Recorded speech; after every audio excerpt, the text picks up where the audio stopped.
Hey everybody, and welcome to the next map that I'm going to play, which is Ryloth Nabat. I've done this map a long time ago, back in 2013, but back then it was just in beta, and also I did not use the Clone Wars era mod. I do use that now. This supports Conquest, Hunt, 2-man capture flag, and also Uber, but when I do Uber it actually crashes. But one of the reasons why I specifically wanted to take a look at this map is, of course, not too long ago I did a video requesting tips on cool battles that are fought in the Clone Wars series, as I don't really watch the Clone Wars series. I've, spoken about this many times. And I've got some really good tips, and I just completed watching the Battle of Ryloth, 3 episodes, and the battle, or the landing at Point Rain, will be next. I already watched a little bit of part of that, but that one is way more epic in scale, so I want to wait a little bit to kind of give my opinion on Ryloth, what I've seen from now. And of course, now also having seen it, I will take that into account when reviewing these type of maps. So I will actually take a look at some maps that I've already reviewed, but now with the knowledge of having seen the battles in the Clone Wars, I can maybe add some stuff. Oh, Jesus.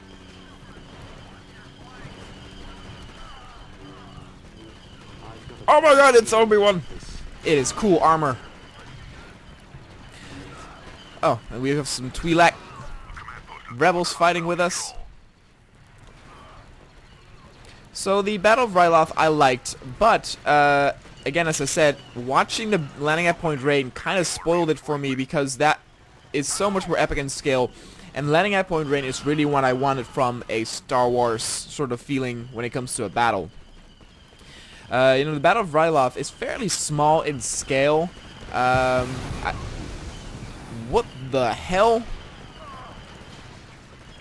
I did like the difference in the type of battles, where the first episode focused on Ahsoka and space battles. Then you had Obi-Wan with I guess what are their names? Waxer and Boyle.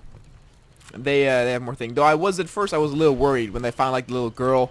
They were also like, we have to like protect the tailheads. They better stay out of their way. I was like, they're gonna do the cliche thing. But I actually like where it was going. I'm also going to try and recreate the Battle of Ryloth in Galaxy at War.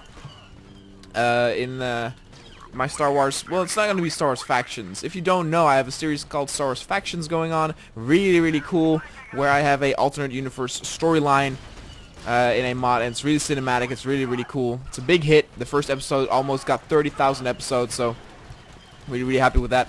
But I will start making actually battles from the series or the movies in Ryloth. I will try my best to make them. It won't be completely accurate, as for example the Battle of Ryloth has the part with the creatures, and there are no creatures or animals in the mod available, so I have to do something else. I was thinking of maybe doing droidicas in that part. I do still think though that the series is a little bit childish, though all of you have said the same thing, that the first season is the most childish, and after that it changes, definitely with the part with the Battle of, or landing at Point Rain. I could already see that. A lot more clones died there than in the Battle of Ryloth. Also, the last episode with Mace Windu, I didn't like all that much until the very end when the actual battle took place. But the whole thing with the rebels, and like he needed to go there, and the rebels at first didn't want to fight, and blah blah blah. It was, that was a little bit tiring. I would say that the second episode is probably the best, with Boyle and Waxer. I like the last part as well, where Obi-Wan gets into turrets, shoots the other ones. Also pretty brutal how that monkey-looking robot gets his head ripped off by the crowd. So yeah, I would say all in all the Battle of Ryloth is okay, but it's not. I'm glad I watched that first. I would have been disappointed if I watched it after landing at Point Rain. Oh god, I'm sorry, so sorry. But it should be said that in the comments, there's one battle that absolutely dominated how cool it was, and that is the Umbara one. Now that is, I believe, Season 4, so I still have a lot to go until I get there. I believe after landing at Point Rain and Weapons Factory, I will have to watch the battle at Camino, which is Season 3. And it actually works out perfectly. You know, like I said, I only watched the big battles, and the Clone Wars has that intro at the beginning, right? Where it's like, the galaxy is a total war. The CIS, blah, blah, blah, blah, blah, blah. And with that format, I can easily, you know, skip some of the less important episodes, watch the battles, and still know what's going on.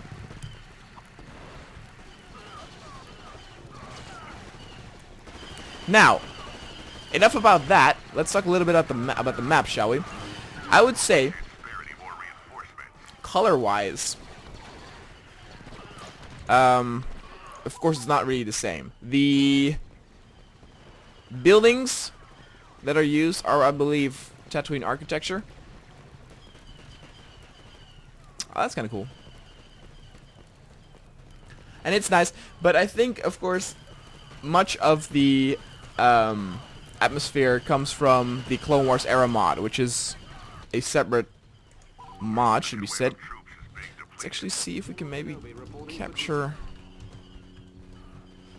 another...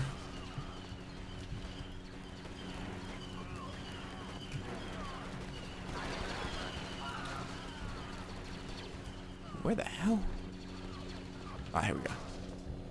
Oh, there's an invisible wall there. What the fuck?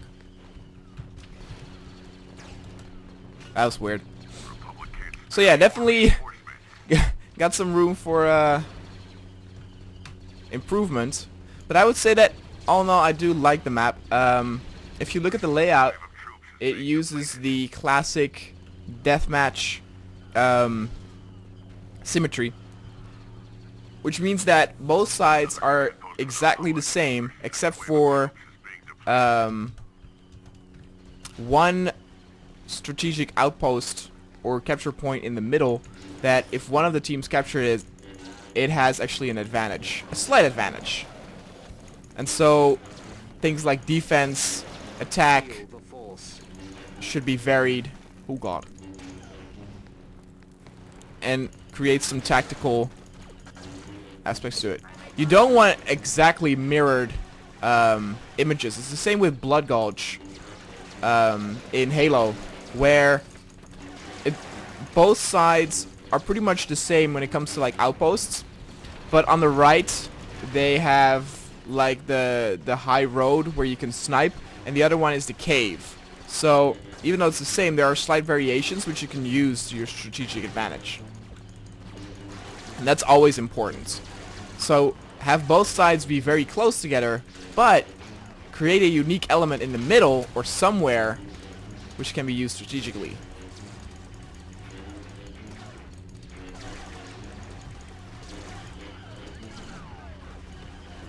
Of course, when it's in the middle, it's important that it is exactly in the middle so that not one of the sides has the advantage of coming there earlier.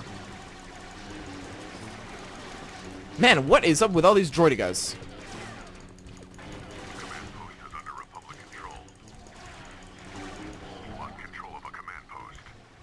Uh-oh. Well, that was it, guys. Thank you so much for watching, and I will see you guys next time.